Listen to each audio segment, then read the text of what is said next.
What's up guys, it's your boy Tuchzilla back with another video, and today we're playing some more Dragon Ball Legends. And if you guys are excited about this video, make sure you go and leave a like on the video, and do not forget to hit that subscribe button as well. And without further ado, let's get right into the video. So actually, real quick, before I do start the video, I just want to say, if you guys play this game like I do, and you want to go and add me, my friend code, if I can find it, is right here at the bottom. So my friend code right here, EMMQ5348. Take a screenshot of it, or look it up on your computer and add it on your phone. Whatever you gotta do, you can come add me as a friend code, and you guys can come play me anytime as long as I'm online. Send me invites, do whatever you want, add me as a friend. It doesn't really matter. Just come do it if you want to, okay? And I'll battle as many people as I possibly can. Now, getting into the business here. So I'm going to try and make this video kind of short and sweet. Like I said, I'm going to try. And what I'm going to do is I'm going to be saying who I believe is the best Sparking character in the game right now. So, if we go and take a look at our list, let's go to, not level, let's go to filter, and let's take off everything except for Sparking. So these are the only Sparking cards in the game as of this point in time, and I just want to say really quickly that this is at the point of this day, so June 18th, 2018. This is who I believe is the best Sparking character. In the future, there will be more Sparking characters, most certainly 100%, and there probably will be better ones. So I just want to say, as this is just as of right now at this point in time. So if we're going through, we got Piccolo, Vegeta, Super Saiyan Goku, Spirit Bomb Goku, Pikkon, Pan, and Broly. I unfortunately have not had the luxury of unlocking Broly, but I can go through and I can see his main abilities, his Z abilities, and both of his unique abilities. And I think he is a top tier Sparking character. However, I don't believe he's the best one. He's a tank and he can deliver a lot of punches, but I don't think he's the best character. Now, when I think of a best Sparking character, I'm thinking of probably the most overall characters, like, as you can possibly get. When I look at Pan, I don't see that. She doesn't have a lot of health, and she's more of just a kind of on the side card.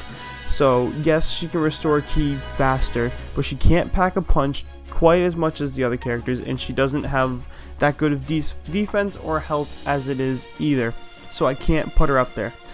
When I look at Pikkon and Spirit Bomb Goku, Pikkon and Spirit Bomb Goku are kind of in the same boat. Pikkon, they can both pack a punch, but Pikkon just doesn't really have the abilities for me. Plus 10 cost to strike and blast arts cost to all enemies for 10 timer counts. That's pretty good, but that's 10 timer counts to go by. That's not really that long, you know what I mean? His process of hitting you with multiple of those combos can last for about half of those seconds, and then you gotta vanish, and by the time it's all said and done, you might only get a couple hits on him, so it's not that much, not that big of a deal.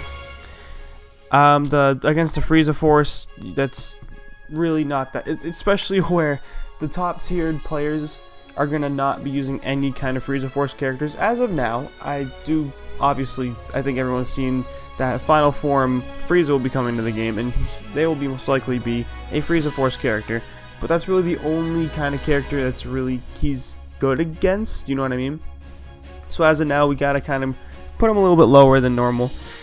When I look at Super Saiyan Goku, he has a lot of potential. I think they made a mistake with him as putting him as a ranged character. However, I think he definitely should have been a melee character, especially in the anime. If you watch the anime, he was more like in the combat with his fists rather than, you know, kind of a ranged character. And his the ability Saiyan base strike attack during battle, that's pretty good.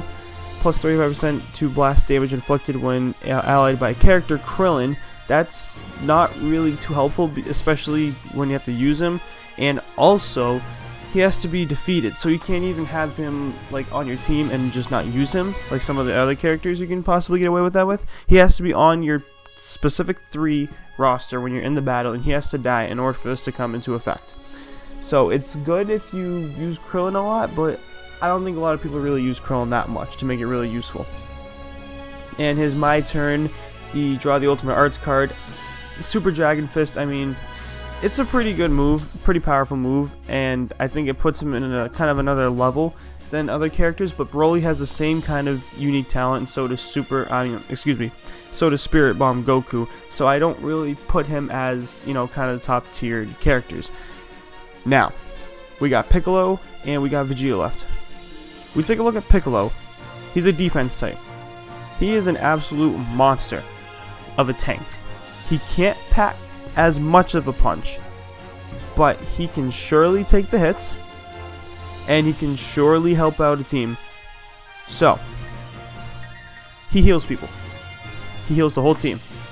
As you level him up, restores ally health by 25% and cures abnormal conditions.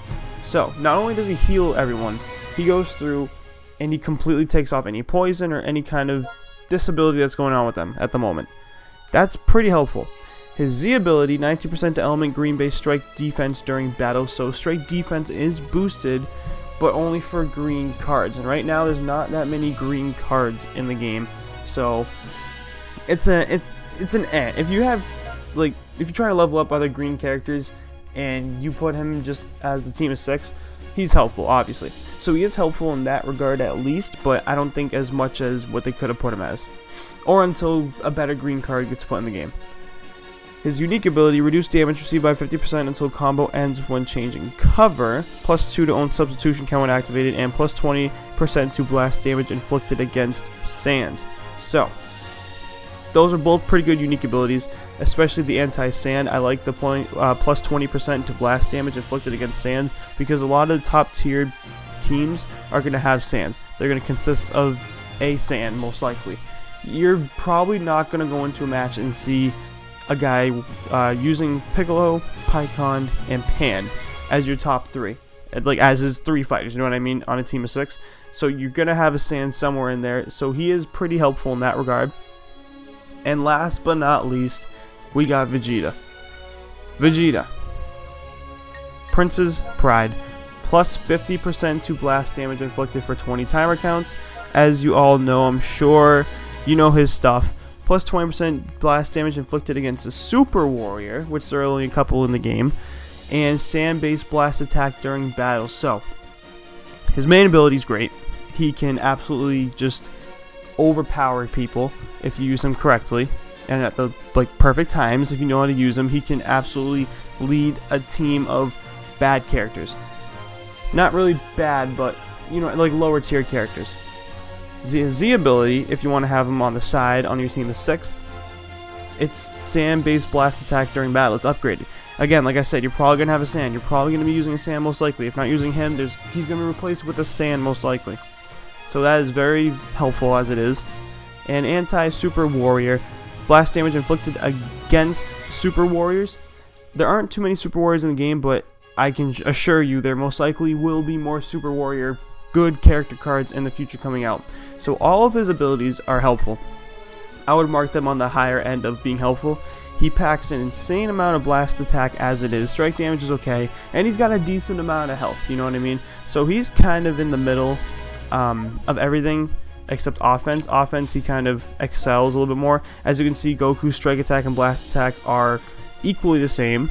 His health is only 5,000 more, but he's at 3 stars. Vegeta's at 2 stars, so that's probably a little bit of difference. So without that, Vegeta's health might be a little bit more, or about the same, and his blast attack I think would surely be better. So, Vegeta, I think, is the best Sparking character in the game. Vegeta is an offensive powerhouse, but if you want to substitute him for Piccolo, I can understand the argument that you make. I can completely understand it. My specific choice is Vegeta, because I like ending matches as quick as I possibly can when I'm going up against the right top tiered players. So that's just my opinion. So there we go. I went through all the Sparking characters and I explained thoroughly, well, at least I think thoroughly, who I believe is the best Sparking character in the game. Now, who do you believe is the best Sparking character in the game? Leave it down in the comment section below. My pick is Vegeta with a close Piccolo behind him. And yeah, I think that's about it. That's going to do it. if you guys enjoyed, make sure you leave a like, and also don't forget to hit that subscribe button, and again, comment down below who you think is the best Spartan character unit inside of this game as of right now on this date.